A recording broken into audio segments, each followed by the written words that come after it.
Assalamualaikum warahmatullahi wabarakatuh. Salam hangat dari saya Pak De. Semoga teman-teman yang mendengarkan diberikan kesehatan dan rizki yang cukup. Sebelum mulai ceritanya, sempatkan berdoa terlebih dahulu agar terhindar dari gangguan ketika dan sesudah mendengarkan. Jangan lupa, pasang earphone, nyalakan lampu remang, dan nikmati kisahnya. Selamat mendengarkan. Malam-malam gitu, gue biasanya mangkal di sekitaran daerah warung kopi, deket kampus. Tempat yang ramai, banyak orang yang butuh ojek buat balik ke kosan.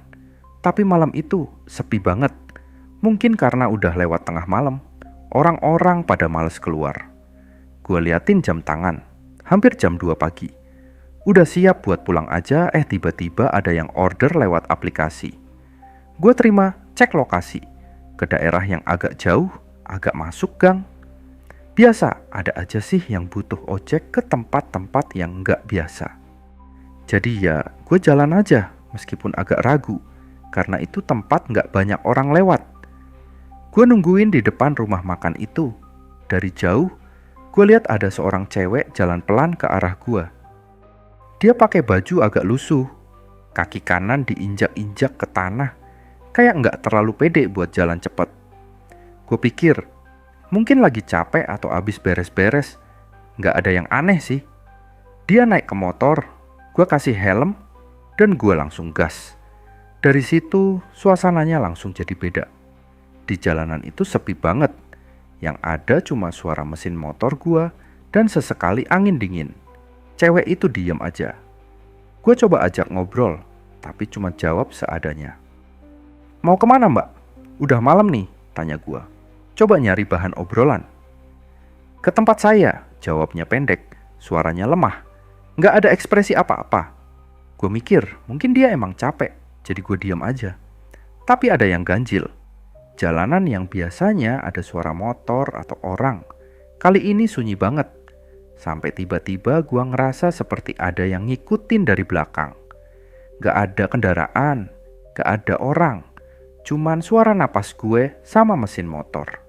Gue lihat spion, gak ada yang di belakang. Gue gak bisa nahan rasa gak enak.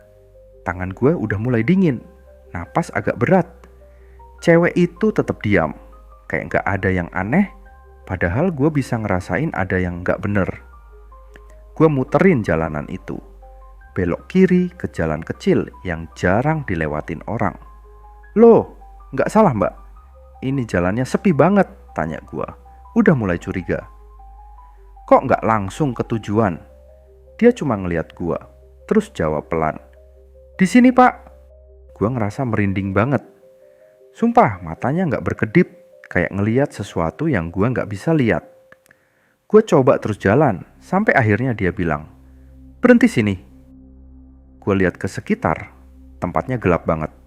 Ada beberapa rumah kosong. Dan jalan itu ngebelah antara dua bangunan tua yang udah lama gak dihuni. Gue agak ragu, tapi gak bisa muter balik karena udah jauh. Gue ngerasa di bawah insting, tapi dia udah turun dari motor. Terima kasih pak, katanya dengan suara yang kering banget, kayak gak ada emosi. Dia nunduk, terus jalan ke dalam geng yang lebih gelap. Gue lihat dia masuk tanpa lihat ke belakang. Gue ngelihat dia hilang. Dan di situ tiba-tiba motor gua mati. Gua coba nyalain lagi berkali-kali, tapi nggak mau hidup. Tiba-tiba gua dengar suara langkah kaki. Langkah itu deket banget, kayak ada yang ngikutin dari belakang. Gua lihat spion, nggak ada siapa-siapa, tapi gua jelas dengar ada suara berat, kayak ada orang lagi berjalan pelan. Bener-bener deket banget. Gua keringetan dingin, hati gua makin nggak karuan. Gue coba nyalain motor lagi. Dari kejauhan, gue lihat lampu jalan yang jauh banget. Nyala tiba-tiba. Itu tanda kalau ada kendaraan yang lewat. Gue gas motor secepat mungkin. Gak mau lihat ke belakang lagi. Akhirnya, motor gue bisa nyala lagi.